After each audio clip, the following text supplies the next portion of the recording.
Hello అందరికీ welcome to my channel.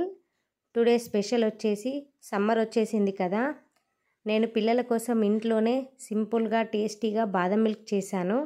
మీరు కూడా ఒకసారి ట్రై చేయండి.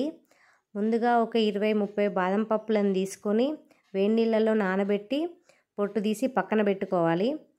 వేరొక గిన్నెలో 1 టేబుల్ స్పూన్ కస్టర్డ్ పౌడర్, కొన్ని పాలు వేసుకొని కలుపుకోవాలి.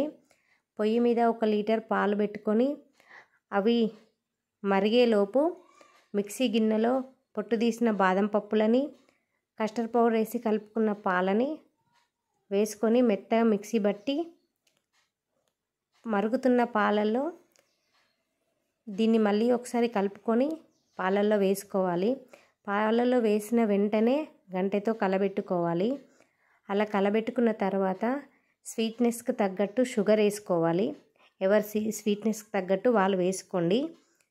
అలా షుగర్ వేసిన తర్వాత మళ్ళీ ఒకసారి కలుపుకొని అవి కొంచెం చిక్కగా అయ్యేదాకా మరగబెట్టుకోవాలి. అది కొద్దిసేపటి తర్వాత చిక్కగా అవుతుంది. దాన్ని తీసుకొని 1 గంట సేపు ఫ్రిడ్జ్లో పెట్టుకోవాలి. అంతే, కూల్గా ఎంతో టేస్టీగా ఉండే బాదం మిల్క్ రెడీ. మీరు కూడా ఒకసారి ట్రై చేసి ఎలా వచ్చిందో కమెంట్ చేయండి. ఈ వీడియో కనుక మీకు నచ్చితే సబ్స్క్రైబ్ చేయండి. ఈ వీడియో ఇంతే. Thank you for this video. Bye bye.